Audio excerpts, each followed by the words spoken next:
like two. There's two of us. We need 2 mics. Hi, I'm Colin Malone. I'm the moderator for the Publix session. Today we're going to hear from Sky Fairchild Waller and Kara Spooner on how to be when we see social codes, spatial dimensions, and the performance of viewing. Then we'll have Judith Schwartzbart curating performance on the edge of the Art Museum. And then we'll have Jean Wong curating for empathy a case study of Say Their Names, Remember, at the Gallery of Ontario. Art Gallery of Ontario? Yeah. All right, so let's go ahead with Sky and Kara. Thanks. Good afternoon, everybody, whether you're seated or getting coffee. We thank you for having us here, and we're glad to be in your company. So firstly, Kara and I, this thing that we've called How to Be When We See Social Codes, Spatial Domestication, and the Performance of Viewing, is really a cumulative and critical reflection on our experiences as performers who originally studied dance but ended up working predominantly in quote-unquote alternative performance contexts, whether that be performance art per se, or installation, interventions, media-based work, etc. So in addition to our personal practices, and then also in order to pay our bills, we have worked independently as performers for hire over the past decade or so. Most of the work that we've done has taken place in a predominantly visual arts context, with the actual site of performance varying widely from gallery to a riverbank, a library, fountain, or ditch. It's from these experiences that we've endeavored to capture and distill some insights from both the vantage of performer as artwork and also performer seeing artwork in terms of the questions, considerations, and interrogations that might empower the curatorial process when engaging with contemporary performance. Now, an important disclaimer. I'll cross my legs for this one. What follows, both in the examples that we'll share and the pontification that we'll provide, will operate on the premise that in contemporary performance curation, we are predominantly discussing performance which is intended to exist in a site outside the confines of a proscenium-based structure or a theater. As every single one of you probably knows, the theater, both big T and little t, is a Goliath of its own. And while much of what we'll discuss is both implicitly and explicitly related, if not defiantly so, to the entirely unique and incredibly complex social codes and spatial domestication that theaters enact upon viewers, today we are not talking about theaters. Even now, many seasoned viewers of performance still struggle with what we like to call a theater hangover.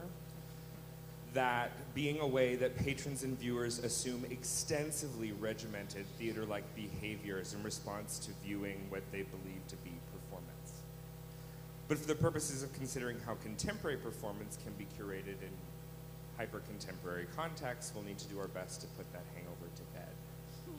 So I'm Kara. Hi. So all of this to say that I certainly believe, and Sky as well, that to curate performance is to curate and kind of choreograph the performance of its viewing. And the temporal and phenomenological experience of inhabiting a space in which performance occurs is ultimately shaped by the pre-existing codes which directly affect how viewing occurs.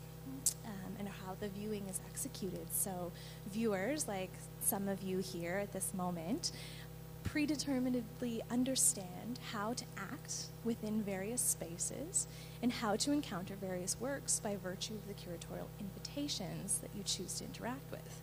So how to move in a space, where to look, when to look, before and after what, with who, for how much time, all of these kinds of invitations. And by choosing how to navigate in and through and around and out of the work, as well as the frameworks that are contained within it, the viewer come agent ultimately performs their viewing. And whereas a theater might conjure responses and performance spaces, in this sense, they foster impulses. So curating performance thusly has the power to mirror, translate, and or displace the pre-established dynamics of power and agency found within the performance of viewing. So viewing a performance in an alternative context, whether that be a gallery or something site-specific out on the street or, a restaurant, who knows, activates a different set of social codes, which are reinforced both by the construction of this space that you're in, as well as the temporary inhabitants that are also there with you performing their viewing. So, Josette Farrell quote here in her article, Theatricality, the specificity of theatrical language, that one form of theatricality includes a process that has to do with a gaze that postulates and creates a distinct virtual space belonging to the other, framing the quotidian space that we do not occupy. So in recognizing this space of and as other, the viewer's presence in site-specific work and compliance engages them in an unwritten codependent contract in which the audience understands and assumes the role of an audience. And ultimately, it's a role that the viewers undeniably perform based on these different social codes of the space. So, what are the practical implications of the viewer who performs their viewing, aka, in our estimation, everybody? Ultimately, a curator of performance must interrogate each and every hypothetical way in which an audience could choose to perform their viewing. Since we're discussing performance outside of a theater setting, the social codes and also the agency that a gallery typically evokes in audiences is most commonly activated in these instances. They're in a space that allows them to choose where to look and for how long, whether or not that theater hangover, with or without Advil, creeps in. Is it useful, therefore, to treat a performance as they would treat any other object in the space? Perhaps a curator could establish conditions where interactions are explicitly integrated within the gallery-going experience. How might a curator capitalize on the excess and the limitations of the pre-existing social codes and spatial domestication that is found implicitly in every space? Within this frame of consideration, curating performance has the profound potential to destabilize and potentially to displace these domesticated codes, empowering us to be how we want to be when we see. So we're going to kind of go through a couple of case studies, which are different projects that Sky and I have both performed in, sort of kind of first-hand experience, and just sort of looking at how the audience was choreographed or brought into these different kinds of work. So the first piece that I'll be talking about is an intervention that I was performing in. And so an intervention is typically when you understand a certain context to be and you kind of decide what that brings out in a person, and then suddenly someone performs something against those patterns or the kind of preconceived notions. So the first example will be Diane Borsato's Falling piece, which I performed at its debut at the AGO, at the Art Gallery of Ontario, as well as when it was remounted in Vancouver at the Vancouver Art Gallery. And so this piece, while attending an opening party or a very fancy kind of donor event, myself and 5 other dancers were hired to dress up and attend the party as if we were guests. And then we performed these planned falls where we would just stumble and trip up on the stairs and fall. And this happened up to 5 times an hour at the party. And so because the other party goers were not made privy that we were performing, it worked really well. So our actions and our dress kind of camouflaged the performance element. And the audience members were mostly convinced that we were genuinely falling. And the embarrassment is very real, even if you trip yourself and you do that intentionally. And so, lots of people would come over, they would help us up, they would offer us encouragement, and many people just sort of laughed at us and snickered, and, we're oh, those guys are so dumb. And it was quite interesting that as the evening progressed, some people sort of caught on or they would recognize us. And I have a very distinct memory of a woman looking at me across the room and saying, "You're up to something," like kind of like after one of the falls. So obviously, if the audience had been made privy to this performance work ahead of time, it wouldn't have been the kind of success. It wouldn't have done the work that it was intending to do. And it wouldn't have been an intervention, right? So the surprise element and the sort of appropriate diagnostics on the curator's end in not framing it at all as a performance really matched the sort of expectations that Diane was looking for that. I really wish I was at that party. I feel like it would have been a lot of fun. So for the second case study, we'll talk about a performance that exists or is presented without a kind of articulated frame. So many of you maybe know Tino Sehgal's work and his work Kiss. After it was at the Guggenheim, it came to the Art Gallery of Ontario for 6 weeks.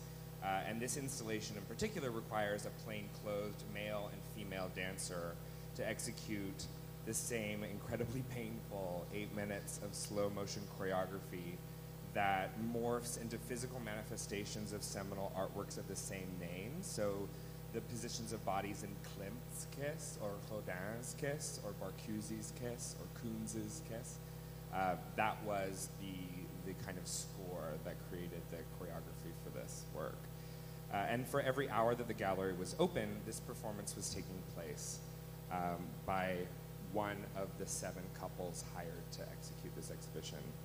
So it took place on the cement floor of the kind of colossal, like football stadium-esque contemporary wing of the gallery that had absolutely nothing to indicate what it was. No photography, no video. I don't even think Tino's name was allowed to be put into the newspaper or that the work was going to be there. There was no vinyl, there was no docent. There was just these 2 dancers making out on the floor for 6 weeks.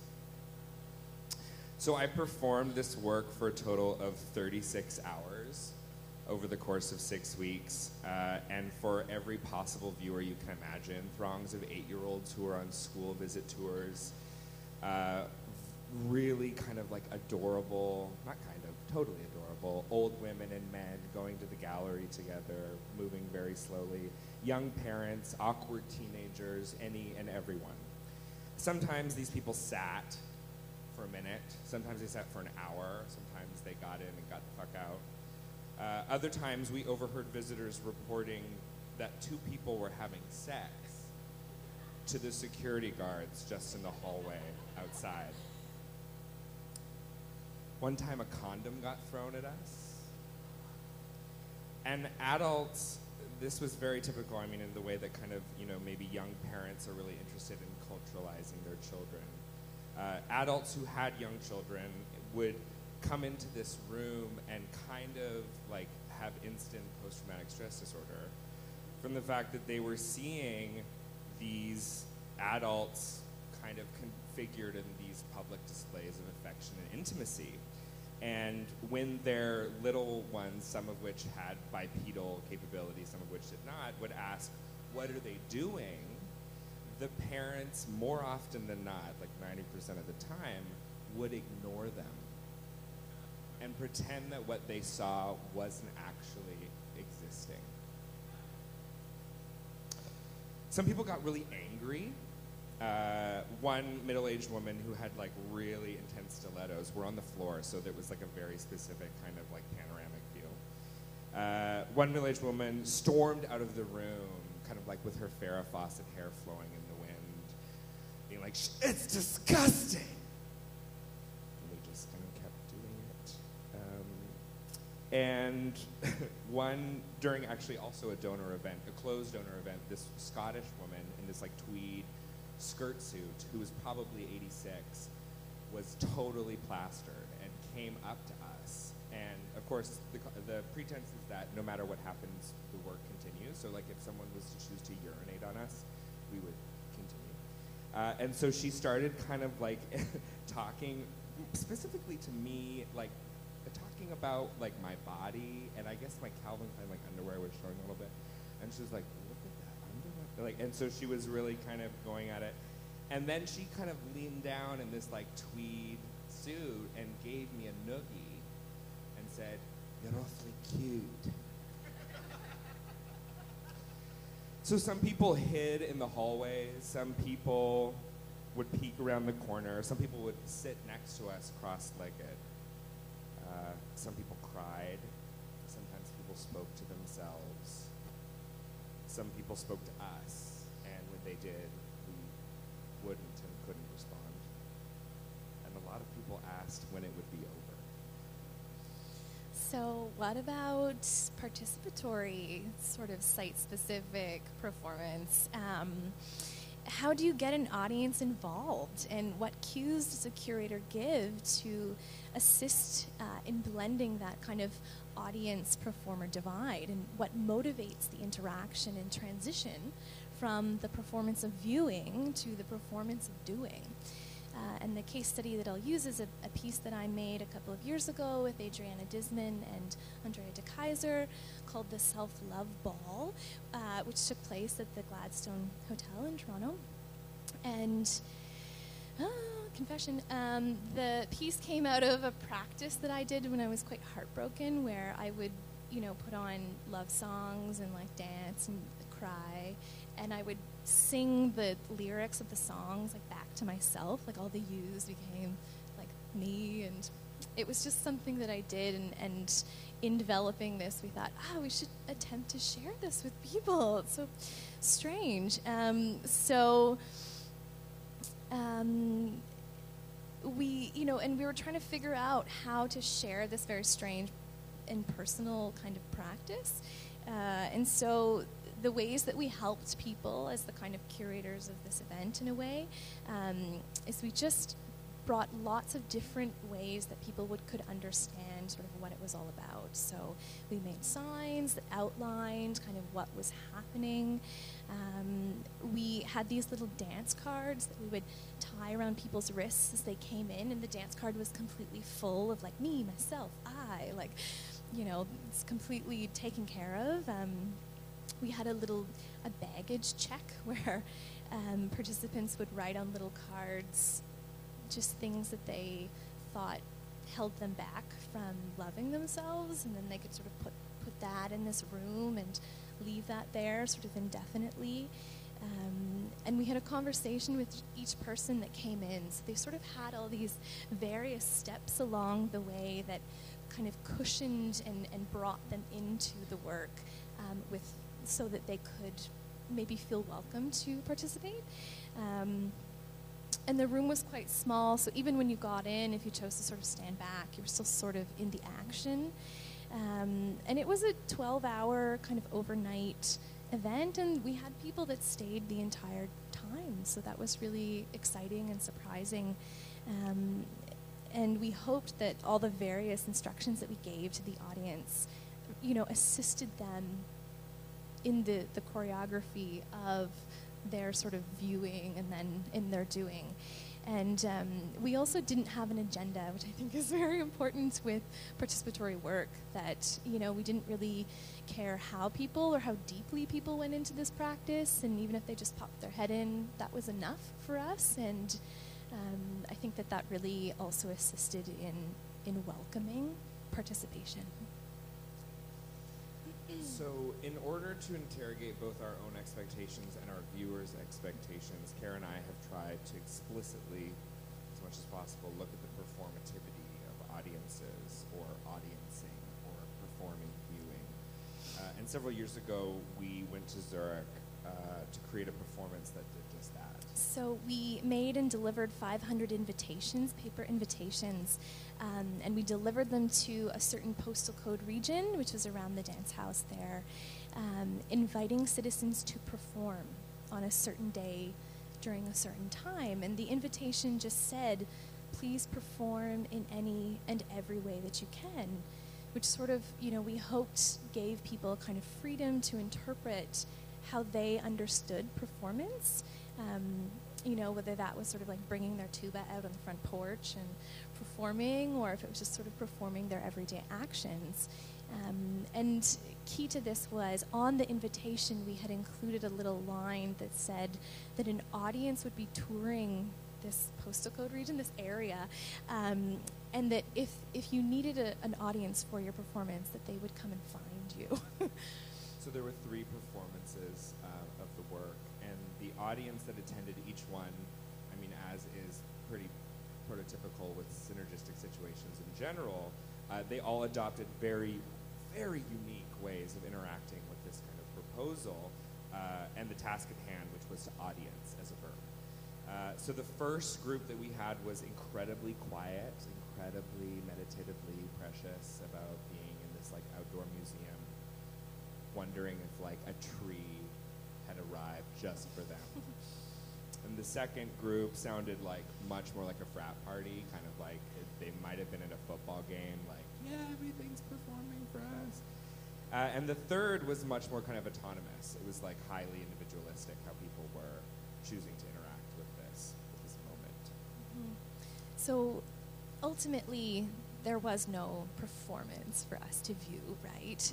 We had charged the space in that certain way with the invitations, but we didn't know if they had even been read by the people who we gave them to. We did get one piece of hate mail that said, stop inviting me to perform. Do you want me to call the police? It did not say It that. was in Swiss German. I still have it.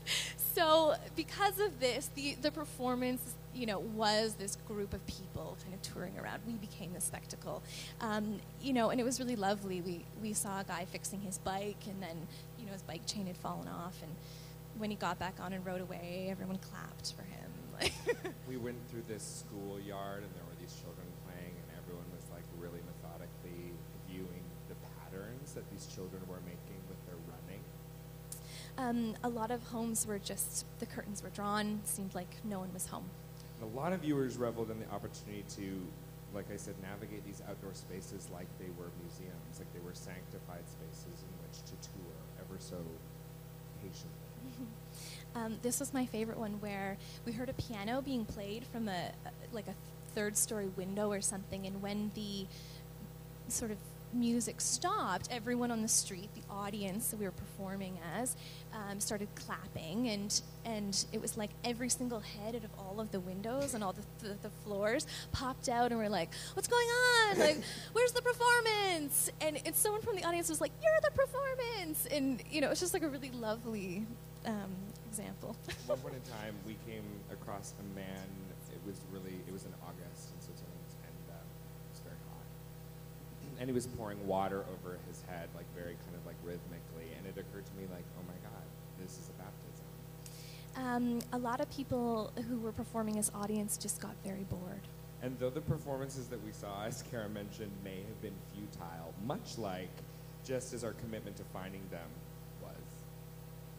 Our perseverance in searching and locating and identifying each and every performance that we did come across consequently and kind of like inversely substantiated and reified precisely how we were performing our viewing.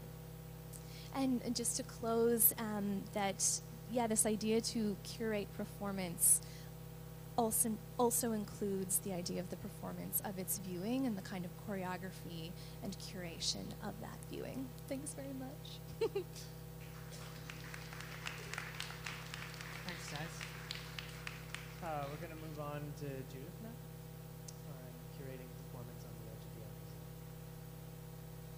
And I think just because my bio, my CV fell out of the program, I should just say just a few words because I think it matches where we come from.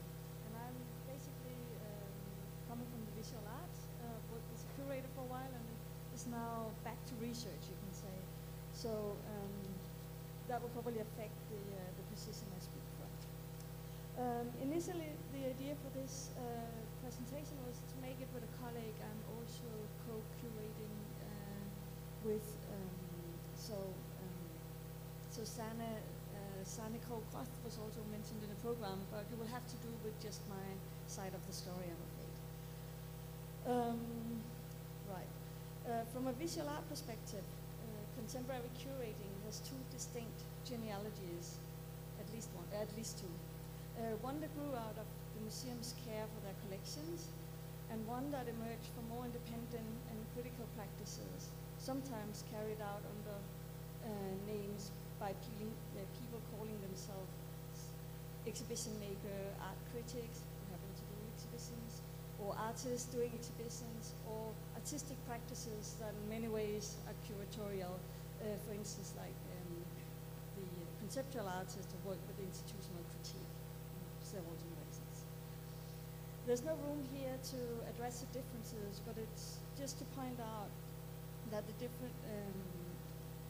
different emphasis on education and administration of cultural heritage on the first sort of strength, and on contemporary and even future cultural productions on the latter. And this could be read as a somehow schizophrenic situation for contemporary curating, but I actually think that we should think of it in terms of a spectrum that offers various possibilities or priorities, possible approaches, different types of reflexivity. In overall terms, there's been a development from a primarily a caretaker role of the curator to one that is becoming more and more of a cultural agent, with all the aesthetic, ethic, and political position is entailed. And it's in this capacity that I'm interested in curatorial work. That's not to say that collecting is not important. I think it's hugely important, this history writing aspect of collecting and showing collections and material from archives. But my you can say approach today is really the other one, and I think it's important to maintain that kind of agency, that no matter if you work with collections or with temporary events, that there's this sense of cultural agency and political agency in the curatorial position. When it comes to public programming at art museums, we have in recent years seen an increase in events such as lectures, seminars, and performances. This is done partly, I think, at least in Europe, to maintain the legitimacy for public funding by still broadening the audience reach. But it's also to keep up with the market logic of experience economy in selling experiences to cultural consumers. This development in Denmark, this logic has occasionally gone so far as it has happened at the expenses of art. Racer cars, haute couture, and ostentatious flower bouquet simply was more spectacular than art. The curator in these cases become a manager of audience experience, but they have lost, at least that is my claim in this paper, the what, how, and why that is so central to curation. What to show, how to show it, and why, and I should also add for whom. So this paper looks at the temporal program of a festival as a format for presenting performative contemporary art, and how it differs from the exhibition format that constitutes the main program of a museum. It is my claim that the temporal program offers different conditions for how audience and art meet, and less fixed terms for this engagement. I take departure in some thoughts specifically related to a festival called ACTS, which is actually the one Rasmus talked about earlier. Some of you might have attended that talk. Rasmus Holtby, also from the same university as me. So this festival called ACTS, I'm co-curating with Rasmus and with Sanne, who is not here today, and a few other people from the museum, at the Museum of Contemporary Art in Denmark. At this stage, where the ACTS is still in the planning, I can only address the project with examples of curatorial reflection and not evaluating the process. But I believe that we can address such issues not only on a practical level of a messy process and compromises, which is also interesting, by the way, but also on a more sort of speculative level. Someone yesterday quoted Errol Rogoff's definition. I'm sorry I don't remember who it was, but Errol Rogoff's definition of this distinction between curating, and the curatorial. And I think this is an interesting distinction, but I would like to take departure in another sort of reading of that, which is the Swedish curator, Maria Lind, where she's sort of reworking Chantal Mouffe's distinction between politics and the political. For Chantal Mouffe, politics is the pragmatic of everyday political work, you can say, with the compromises that entails. And on the other hand, the political, it is within the political that ideas are radicalized and where the differences become clear. I think for the curatorial, we can think of that as the area where we make the different approaches, different values and methodologies come to the fore. And it is here new ideas develop from the clashes between these approaches. So back to ACT. The context is important, so I'll start with a few words about the museum. Since its opening in 1991, the Museum of Contemporary Art has shown performance alongside visual art objects. In fact, the grounds of the museum was prepared already 2 years before the opening with a Fluxus festival called Festival of Fantastics, which was, at least I think that's what I think, a compensation for the lack of archival material and collection records of that important movement of the Fluxus. And at the time, people were starting to getting a bit old, and it was sort of a chance to actually get some documentation into the archive and the collection. And I think it's worth mentioning here, just because I'm not going to talk too much about collections, but actually many of the artists and many of the Fluxus artists were really not just not interested in collections, they were really on purpose doing works that were uncollectible. And I think that somehow worked out, but I'm also sure that it caused some troubles. Although performance art was not very strong in the local Danish art scene in the early 90s when the museum was started, the broadness of the museum's approach proved to be very useful, facing the tendency for more socially orientated practices, sometimes labeled relational aesthetics, which developed at the second half of the 90s. Regardless of you think of performance art with its specific historical tradition, or the looser concept of performative art, which might well include objects objects with a performative dimension, the festival offers a different framework for for art experience than the exhibition. I think I should also just add that actually it became very clear towards the end of the 90s that a lot of knowledge about performative practices or performance practices from the late 60s and the 70s were not present. So a lot of young artists who started doing more performative, or this kind of movement of more performative practices that came out of the art school in the mid and late 90s, actually they were often totally unaware of that historical heritage. So I think it became clear also around the beginning of the new millennium that it's important somehow to keep record of the ephemeral part of these practices for educational and reasons and for history writing. Well, I would like to address this festival through four aspects of the temporal program and try to compare them with the exhibition. And I've just listed them up there just to keep record a little bit, or for your orientation. So the first one is the character of the artwork. The temporal program has a special meaning when there is a live element, where the where the artist or other performers are present, mainly because most often they cannot be present during the whole exhibition. And I'm sure that what I'm saying now is rather banal in a way, but I hope that still addressing these things might improve the way that we can think about it. Right. So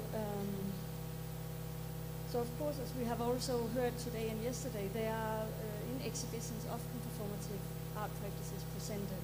But of course, there's an issue in terms of time dimension. It's really tough to be present during 3 months of an art exhibition. Often artworks are exhibited as recorded versions, but obviously the live version has different relationship to the audience in that it's more internal. The audience is more internal to the piece and its realization. In exhibition, these works often become reduced to objects and or documentation of the act, which again makes the viewer external to the event. While the exhibition can be generous in its access, a particular sense of address and symbiosis is lost, which is at least sometimes crucial to the piece. So this is not to say that recording or presenting it is not important, but there are some particular qualities that I'm interested in sort of holding on to. Right, audience movement.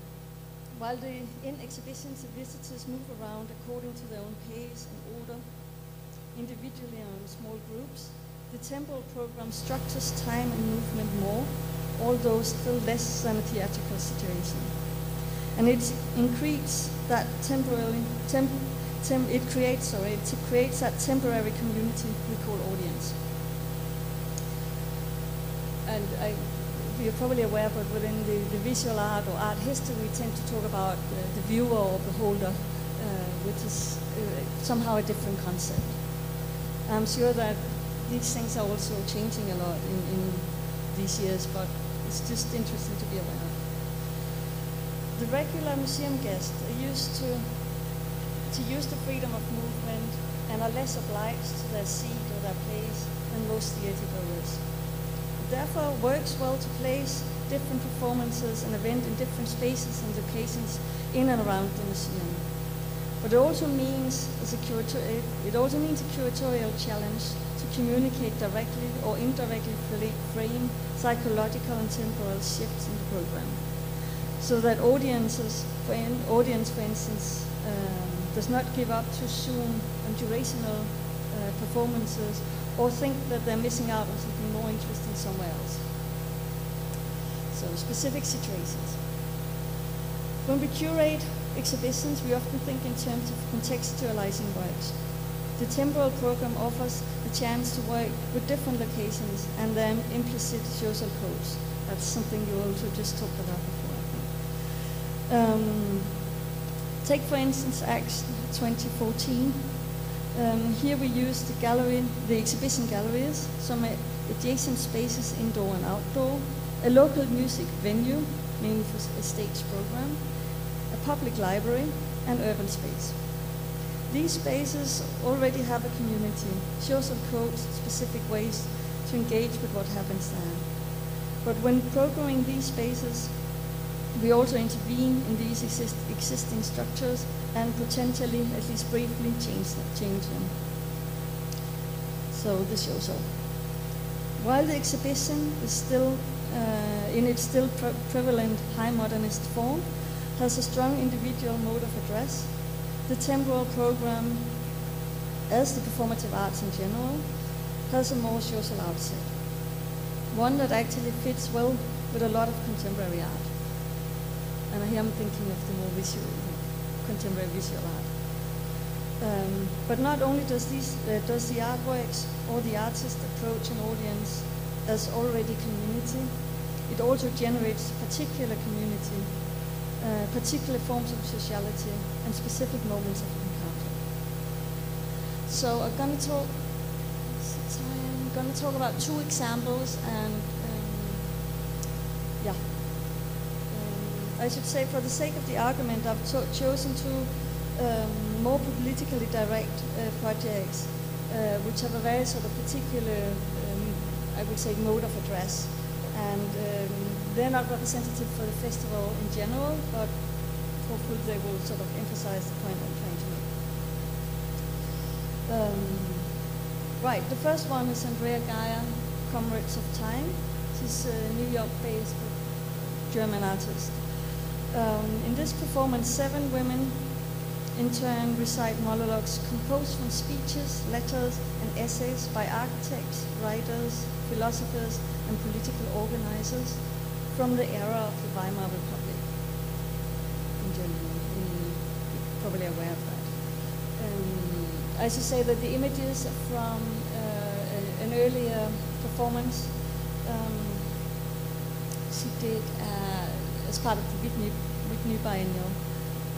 But it's one of the few, most of the artworks in ACT are actually new works. It's a little bit hard to talk about works that have not been realized yet, so it's also good to talk about this one. Well, back to the Weimar Republic, where a lot of the textile material comes from. With looming extremist forces slowly forming, intellectuals of the young republic try to mobilize people by appealing to the capacities of their minds and their responsibility to the community. As I see it, this work is not only about getting an experience of historical times, but also about transferring the capacity of a political imaginary to the present time, where this is nearly non-existent. This work also exists as a video installation. The manuscripts are carefully worked out to be both intriguing and emotional. However, when it comes to actualizing ideas in the present, the performance might benefit from leaving the aesthetically sanctioned space of the gallery or the stage.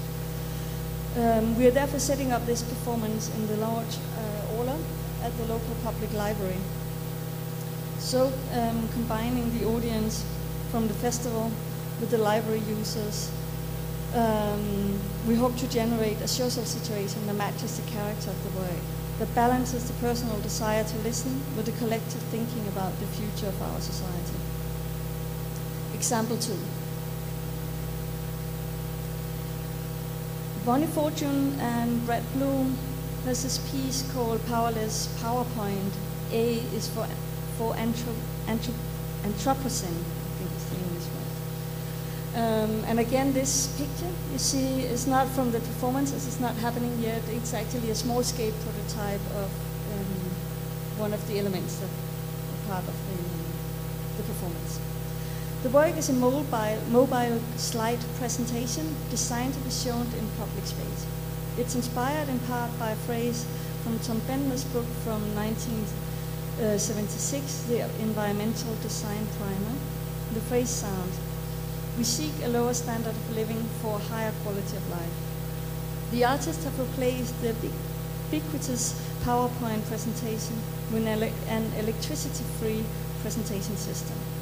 With visual and textual means, they seek to engage with the ways in which human society affects the surrounding environment. They're interested in what it means to start powering down, using and consuming less, while continuing to make compelling visual culture. In this performance, the artists plan to carry their slides through the streets of the city center as a kind of exhibition becoming performance, playing with the collapsed borders between propaganda, commercials, management-type communication, and street theater, and yet extremely low-tech. Again, the work is not eager for an audience in an artistic sense of that term, but for public in its democratic sense. It's a moment for public address. Both performances set clear ideas of forms of address, which differ somehow from the conventions of the museum. While the first performance is scripted, the second has a more open format, more open to interventions. By changing the context, however, that not only changes the potential audience, but also the fixed habits or conventions about how to watch performance. The artist opened the situation towards a more unpredictable reception. They leave it more to the public to decide to join and how.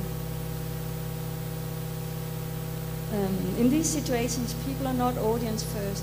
There might be library users or chance passers-by in the city.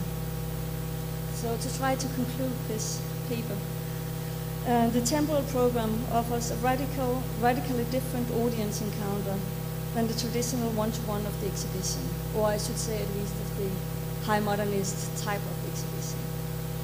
Rather than a defining logic of the collection, the temporal program encourages and emphasizes already existing performative qualities of contemporary works. It strengthens the work's connectedness to social life in general. It offers less defined ways for the audience to engage, or not, and with the works, thus opening for an ongoing renegotiation of the relationship between works and audience, art and society. So what I'm aiming at here is that there's a kind of anthropological separation in art history of the object from the society or social context in which they grew out of. Which collections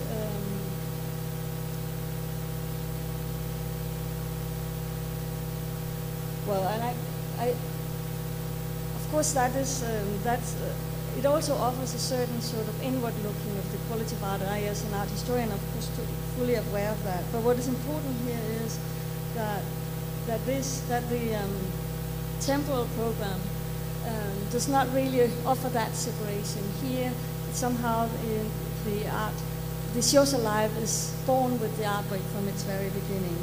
And it's exactly that quality that even when I work with exhibitions, I think it's very crucial to bring on to our understanding of showing art, no matter what type of art it is.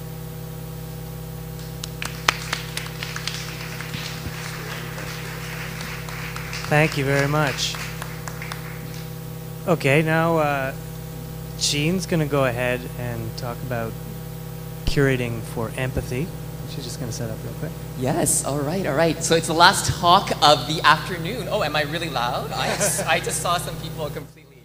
Okay, great. How's this level for folks? Yeah? I have a very loud voice, so, you know, maybe I should have done a mic check before talking. Okay, so thank you for sticking around for the last talk. I will be a little high energy, as you can tell, and what I'm going to do actually to begin the talk, I'm going to ask you to indulge me in an exercise first. And what I want to do right now is actually honor and respect a speaker that I absolutely adore who is no longer with us. And what she would often do in her speeches is ask the audience to do this. So what I'm going to do is I'm going to describe it to you, and then we're all going to collectively do it together. So what she would do is ask everyone to just, you know, sit down, relax, be in your bodies, to close your eyes, and then take 3 slow, deep breaths. And then once you've done your 3 deep breaths, look back at me. And when I see enough of you looking back at me again, I will start the talk. All right? So, everybody, close your eyes.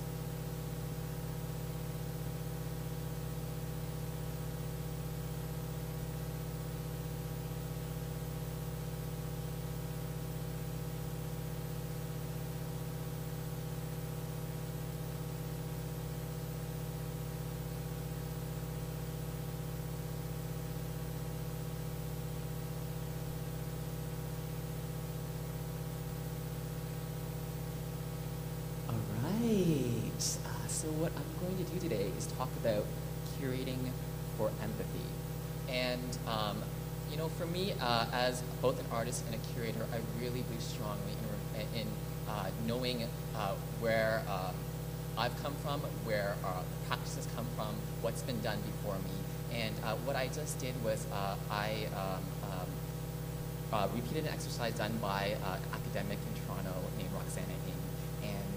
She's someone who I absolutely adore. I love what she talks about, but I also, when she first did that for me, when I first did this breathing exercise, I was maybe, I don't know, 21 or something like that, and it just was so refreshing to see a speaker do that. So that has stayed with me through my lifetime. In terms of curating for empathy, I can sit here and I can say that confidently, but what I'm going to do is sort of give a background of where I was or how I got to this point where I can say that. So first of all, what I want to do is recognize that, you know, that what I do in terms of curation follows a long line of curators and amazing people who have done great work. And the one person I'm going to highlight right now at this moment is someone named Poonam Khosla.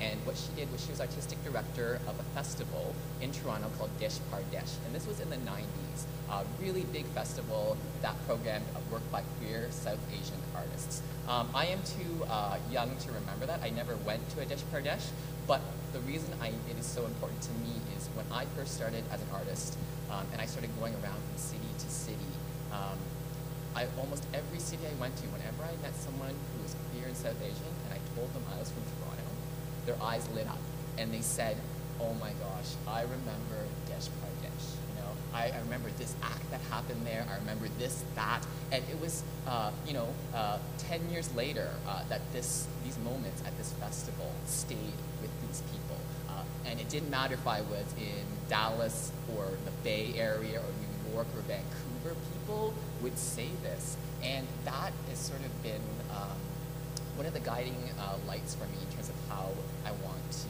create work. I want work that memorable, that touches people in their hearts in the same way and that stays with them for a lifetime.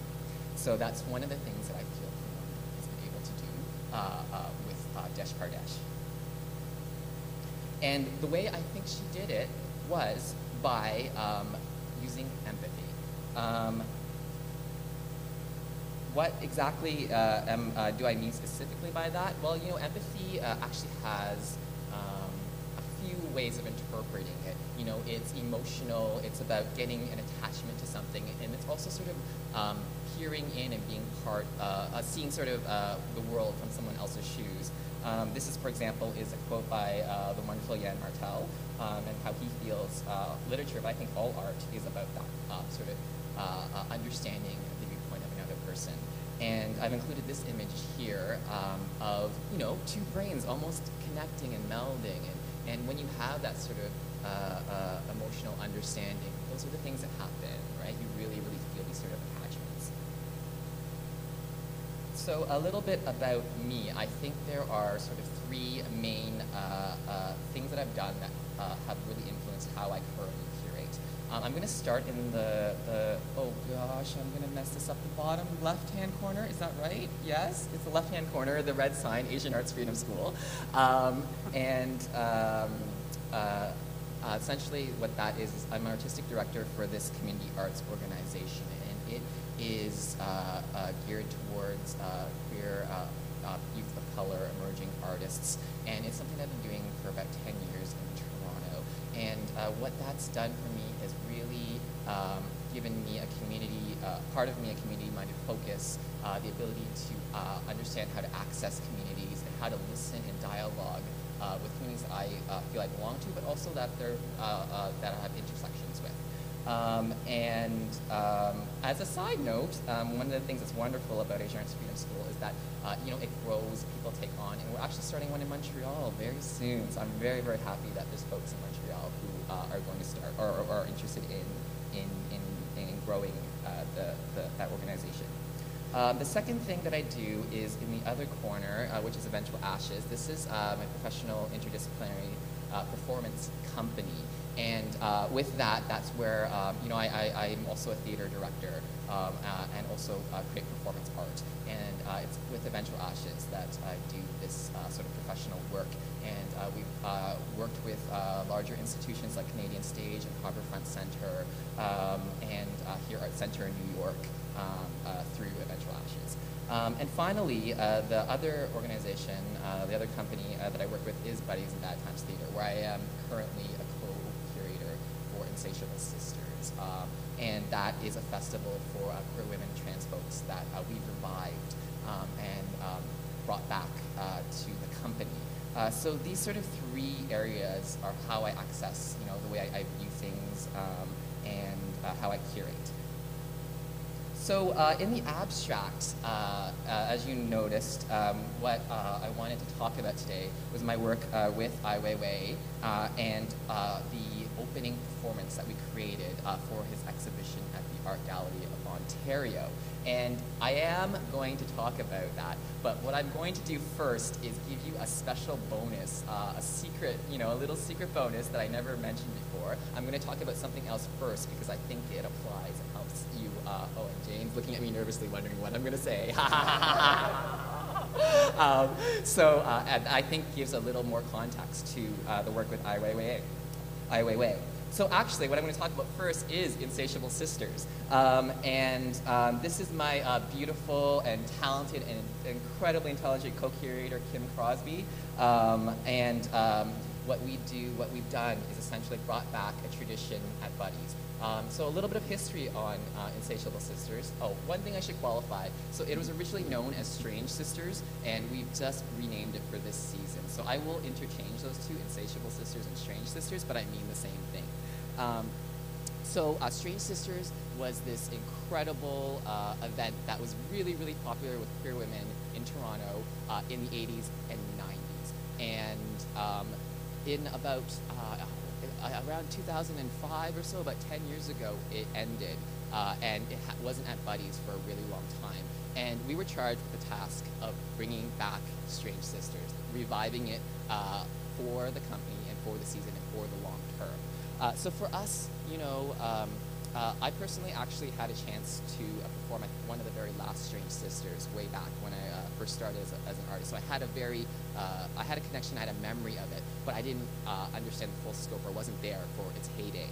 One of the things that was really important to us was to understand what's the history. If we're going to take on this great event, what was it? And the most important thing to us, the question that was really key to us, is what did Strange Sisters feel like? And what we did was we talked to a lot of the past curators. Here's a photo of me talking to the incredible Moynihan King, who was a force at Buddies for many, many years. She handled Strange Sisters as well as Hysteria Festival at Buddies. And we also talked to another curator, Jane Farrow, and as well as the former artistic director at Buddies, Sarah Stanley. And for us, we understand the basic form and content of Strange Sisters. Historically, it was a cabaret night where people would go up and do their 10-minute pieces and whatnot. But to us, what we really wanted to know in talking to all these people was, what before an event, before Strange Sisters happened, what was the level of anticipation? What were people hoping for? When the event was on, what were the emotions? How were people feeling in the room? And afterwards, how did people remember it? What was in their minds afterwards? That's what we wanted to know in talking to them. And what we were able to glean from these amazing conversations was that Strange Sisters was this celebratory night. And there's always this feeling that for queer women, there wasn't this access to performance spaces or larger venues, this and that. And Strange Sisters and Hysteria were a way to have that. It was the avenue for that. And it was a place where you could go and see see the amazing talent that was around at the time for all these beautiful women performers. So that's sort of the foundation for which we started to revive Strange Sisters. We wanted to recreate that feeling for the queer community and our allies in Toronto. So how are we going to do that? Well, as I said before, it was a cabaret night. And one of the things is there's actually a lot of cabaret nights now in Toronto, right? And just doing cabaret night is not going to create this feeling and attachment to Strange Sisters. So we couldn't do that. What we ended up doing was thinking about that. What would create that feeling?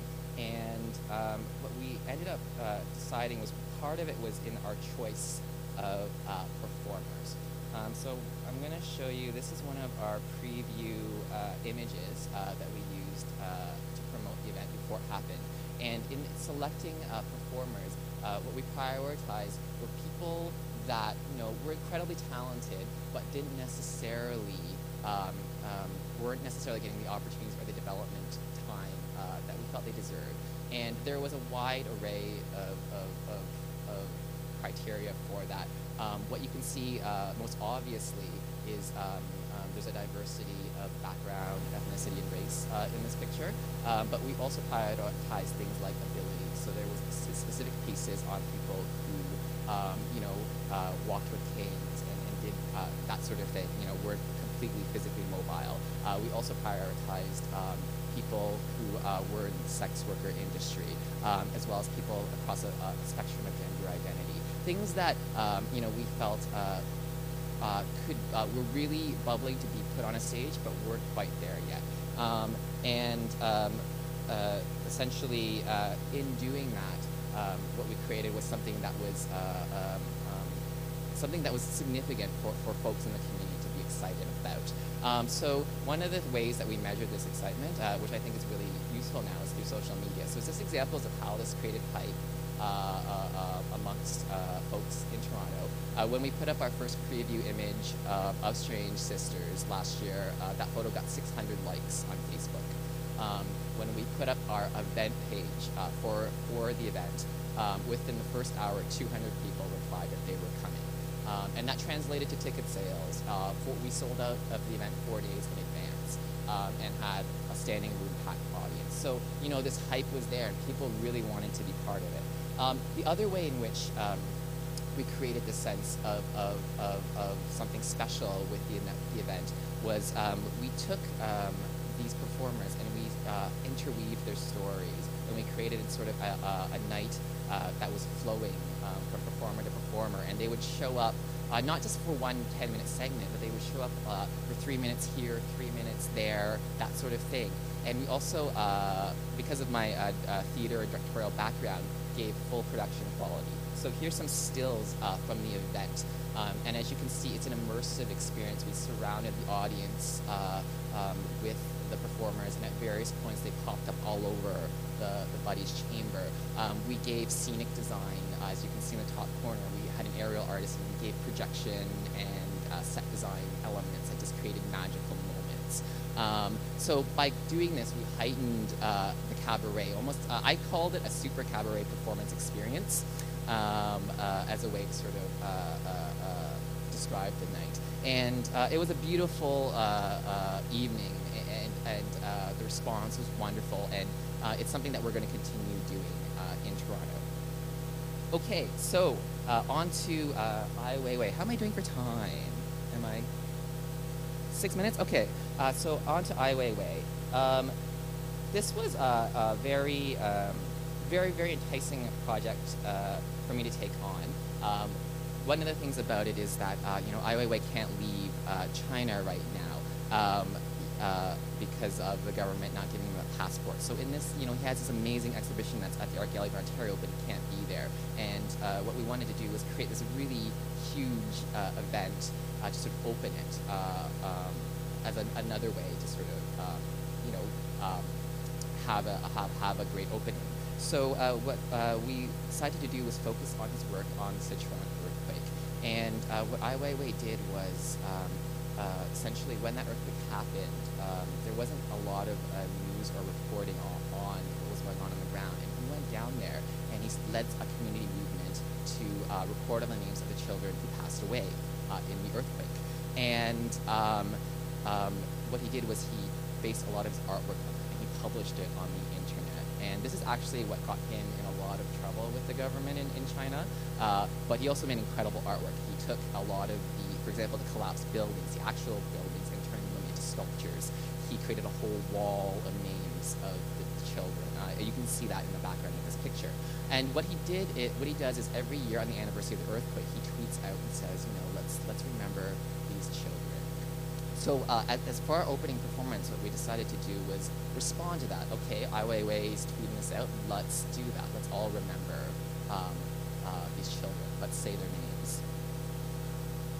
So what we decided to do was create a performance art piece where we were going to involve as many people from the community as possible to come to the Art Gallery of Ontario and go through a process where we would remember them and we would say these children's names. First what we decided to do was put a call out. And again, another social media marker of how effective our strategies were. The day we posted our call out for people, it was shared 100 times on Facebook. It really spread out. People really took to the idea of participating in this piece.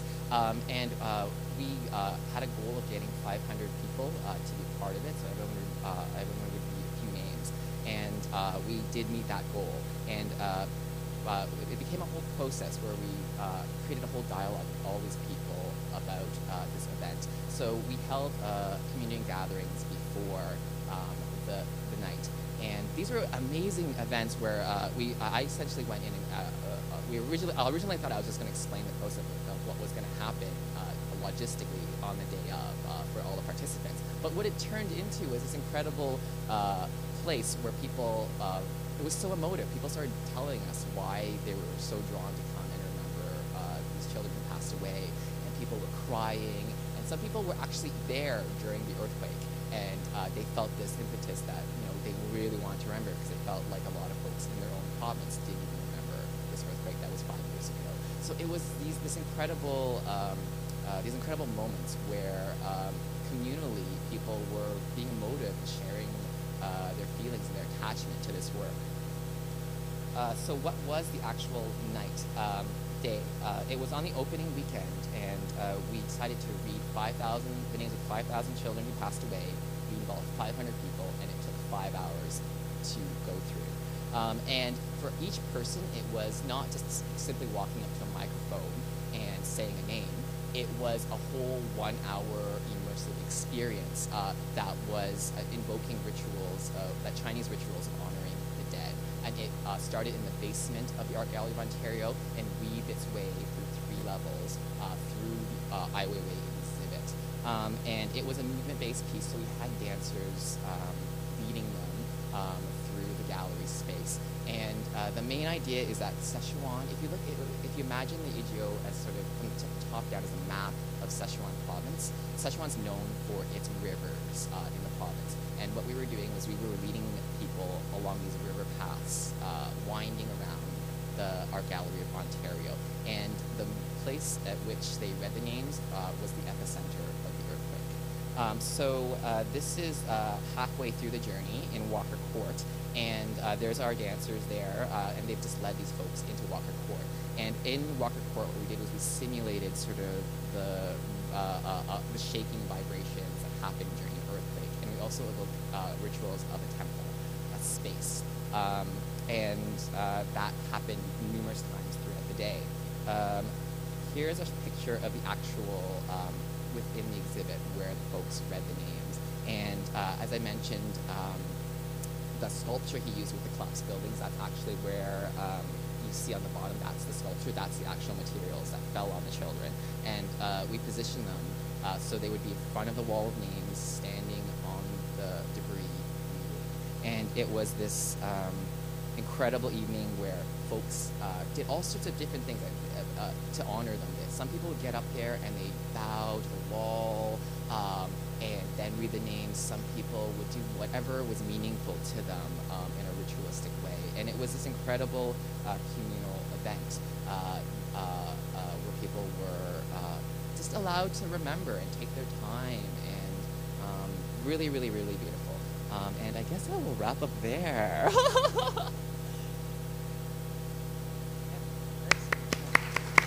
I don't know. Well, thank you. Are there any questions? If not, I have one. So this idea of empathy is really close to my heart. I love the idea of performance to generate empathy. And I think it connects to a lot of what everybody here is talking about. So I was wondering, for you guys, since you were talking about really practical methods, how you think you could relate curatorial methodologies to generate empathetic feedback within spectators. Well, because I'm mainly a practitioner, I don't have a curatorial practice per se. And it's interesting that one of the first panels, Michelle, about somatic practices and the body having a knowledge that I think is also quite connected to empathy and the feeling of a space, and that if we walk into certain rooms, we feel safe in them and we feel, welcome to expose ourselves and, interact with things. So I guess I don't really quite know how to answer your question, but this is the knowledge base that I would use as my guiding star in arranging, whether it's site-specific or gallery kind of installations. So, yeah.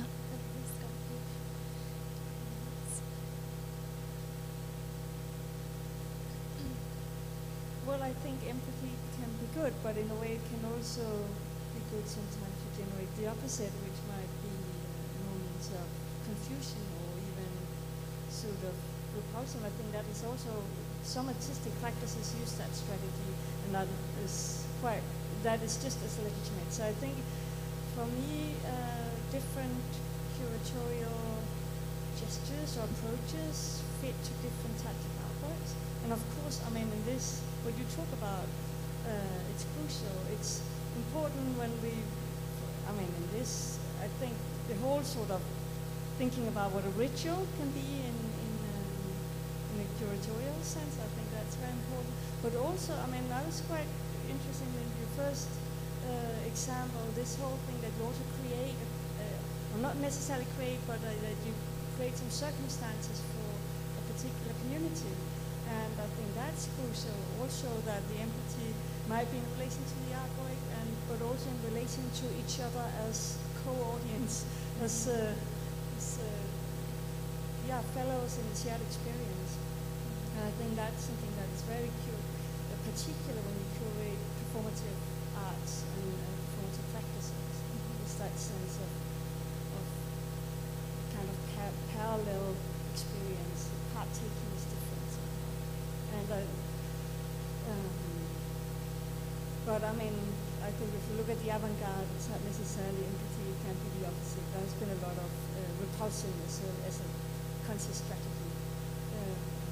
But I guess it's on that level of more or less conscious emotional reaction, sometimes almost autonomous sort of nervous systems reacting to what's happening. Actually, just as you were speaking, sorry, there's also, again, the agency involved in that. So it's like the feeling of being forced to empathize, I think, is a kind of funny predicament that maybe one would find themselves in, where you're in the situation where everyone around is behaving in a certain way, and there's maybe pressure to go with or against that, and to actually quite intentionally work into the structures of the piece room for various levels of empathy, and understanding that ultimately people are bringing what they're bringing with them, and that's a-okay. Oh.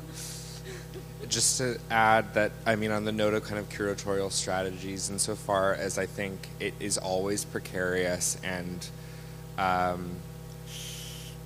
delicate situation for a curatorial strategy to engage almost exclusively in prescriptive expectations. I mean, I think there's like an ethic that has to be considered about like the hegemony of social codes. And, if I am kind of immersed in a situation where it feels like for the betterment of my experience, but also for the purposes of social cohesion, I should emit or experience or be something, that is like a very kind of like, dare I use the F word, like kind of fascistic approach to the organizing, or the kind of like the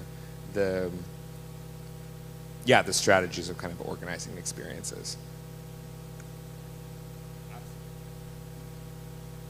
Yeah, I guess for me, it's interesting because often when creating these events, I'm not thinking analytically about this. I'm sort of gauging something. I'm following instinct and impulse, and it's interesting in talking about this. I'm able to reflect on that and gauge where folks were, or how people reacted to it, rather than sort of predicting it or that sort of thing. Yeah. Mm-hmm. So. I think it's funny that a lot of this, within the past 2 days, we've been talking about the idea of curator as contextualizer. But in what you guys were speaking about, there were moments that seemed like curator as decontextualizer, like the falling down one. Let's say we just don't want them to know that it's a performance at all, so that there's no way that there's a context that they can interpret this in other than their own. And there's something interesting about that.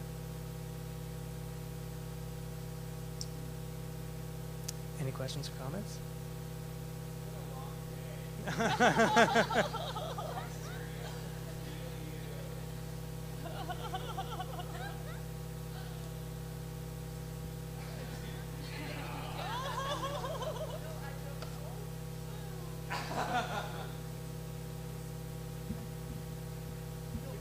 I actually don't have a question, but if does anyone want to ask a question? Because we can certainly take a breath out and start our evening, whatever it is, and that's fine too.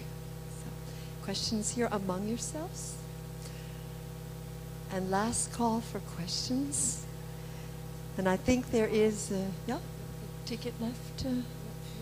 That's it? Yeah, and but I just, I think, okay. One thing. Okay, I do have a plan for the cups tomorrow. And yes, there's still cups on sale, but if you've actually done the deed and marked your cup, just leave it on the windowsill over there with the other cups. And if 30 of you do this, we won't have to buy 200 more cups tomorrow. Imagine how much we'll save. So just a little plea. Okay. Okay. So tomorrow, hey, good news. Tomorrow we start at 9:30. Bonus. And there's we have four, but in two sections. And then we have 3 afternoon presentations and another event in the evening. I think that's it, right? It's a wrap. Thank you so much.